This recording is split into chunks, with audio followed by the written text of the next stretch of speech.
Prosseguindo no artigo, o lado B do calvinismo, em Genebra, do site Gospel Prime. Agora vou para a segunda parte do artigo que diz: de Constantino a Agostinho. Como Durant e outros historiadores destacaram, Constantino nunca renunciou sua lealdade aos deuses pagãos. Ele não aboliu o altar de Vitória no Senado, nem o altar da Virgem Vestal, que cuidava do fogo sagrado da deusa Vesta. O Deus Sol, não Cristo, continuou a ser honrado nas moedas imperiais, apesar da cruz, na verdade a cruz do deus Mitra, nos escudos e nas bandeiras militares. Constantino tinha um medalhão em honra ao Sol pela libertação de Roma. E quando ele proclamou um dia de descanso, foi novamente em nome do Deus Sol, o dia celebrado para a veneração do Deus Sol, e não do Filho de Deus, tá bom? Então ele uniu diversas coisas. Jesus Cristo era simbolizado como Sol da Justiça, os deuses pagãos também. Então ele usou do Sol, e alguns cristãos talvez olhassem para aquelas moedas que ele fazia, né? E diziam: olha, aqui está um símbolo de Jesus, o imperador falou, mas na verdade não era, tá bom? E como ele sabia também que a Bíblia, tá bom, ela já relata no livro de Atos que os cristãos sempre se reuniam no primeiro dia da semana, que equivale ao domingo, né? Que é o domingo. Se reuniam no primeiro dia da semana para celebrar a ressurreição de Jesus. Ele também aproveitou essa situação, tá bom, para fazer ali uma mistura entre as religiões. Então a Igreja Católica é uma Babilônia apocalíptica, é uma mistura entre religiões. Ela é a continuação do Império Romano. Observe que Daniel capítulo 2, naquela estátua de Daniel, existem as pernas de ferro, que claramente é dito que representa o quarto animal de Daniel 7, e que claramente todos interpretam como sendo o Império Romano. Mas no caso da estátua, é dada uma simbologia interessante. Diz que as pernas de ferro, quando chegava no pé, ele ficava em parte de ferro e em parte de barro, ou seja, havia uma mistura, tá bom? E o que foi essa mistura? Ali, simbolicamente, Deus revelou a Daniel que haveria uma mistura do Império Romano, tá ok? Com o barro, ou seja, com uma religião humana, que não era divina, tá ok? Então o Império Satânico, a besta, quarto animal, a quarta besta de Daniel 7, ali são 4 bestas também, tá ok? Essa quarta besta, ela organiza uma religião para ela. E os reformados dizem que saem dessa religião e que essa religião era a religião verdadeira, tá bom? Então, esse é um ônus que a igreja cristã verdadeira, ela não concorda, ela não aceita, tá bom?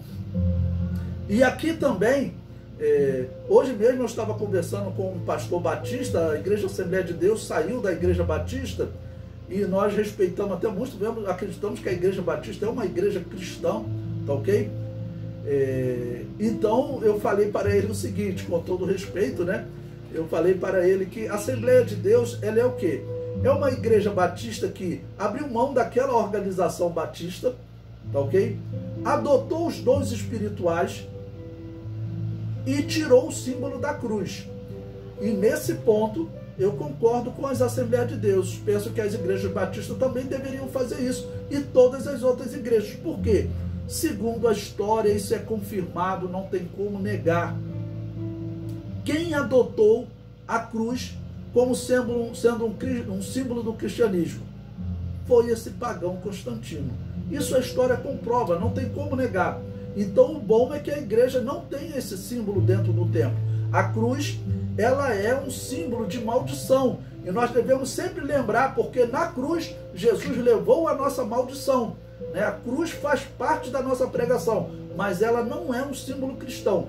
Quando Deus decidiu simbolizar a sua igreja, ao apóstolo João no Apocalipse, ele simbolizou a igreja num castiçal. Então nós podemos usar o símbolo que Deus estabeleceu lá no Apocalipse, ou então até o símbolo tradicional que a igreja cristã utilizava. Qual era? Era o símbolo de um peixe, ok? Mas de uma cruz, tá bom? Nunca foi usado o símbolo de uma cruz. Tá bom?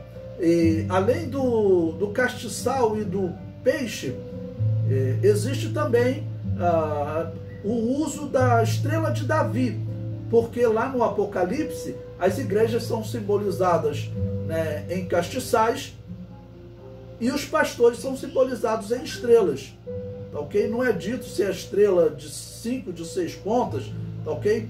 Mas provavelmente seria a estrela de 6 pontas, que é a chamada estrela de Davi.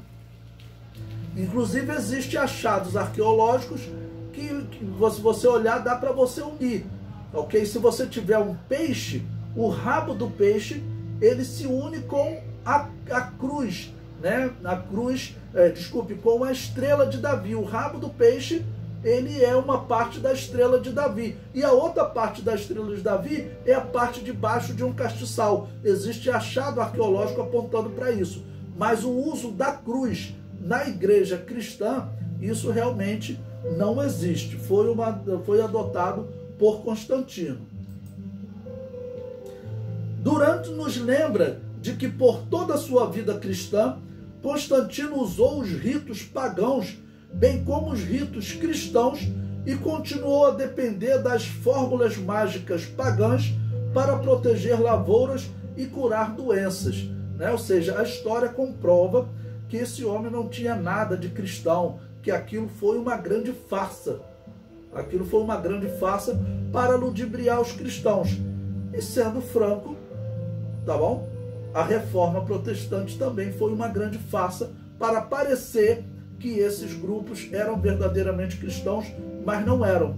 Tanto que nós já vimos em estudos anteriores do livro, quando nós falamos sobre Lutero, que a igreja luterana, ela defende, hoje está na página 48 do livro, né? A igreja luterana hoje ela está pedindo para voltar a ser católica. Eles estão pedindo para o Papa readmitir Lutero como teólogo. Qual o valor disso? Porque eles continuam vendo a igreja católica como igreja cristã. E não é, nunca foi. Ou seja, eles saíram da Babilônia apocalíptica, ficou como uma seita reformada, né? Tá, ok? E agora estão pedindo para voltar a ser Babilônia apocalíptica. A Assembleia de Deus, se continuar nessa união com as igrejas reformadas, essa aproximação, vai voltar a ser Babilônia apocalíptica. Eu acredito que isso não vai acontecer, porque a Bíblia diz que as portas do inferno não prevalecerão contra essa igreja, né? E vai acontecer como nos dias de Constantino. Uma parte de igrejas vão se filiar à Babilônia apocalíptica, porque naquele período muitos acabaram entrando naquela heresia de Constantino. Pode ter acontecido nos dias da Reforma, que diz a história que alguns anabatistas acabaram entrando pelo caminho dessas igrejas reformadas, ou seja, se desviaram da fé, mas muitos anabatistas falaram, nós não, nós vamos continuar, vamos dizer, como igreja cristã, e quando eles eram perseguidos, não pegavam em arma. Esses anabatistas verdadeiros não pregavam em arma, e quando eram levados para o local de morte, eles iam cantando e evangelizando os seus assassinos reformados, tá bom?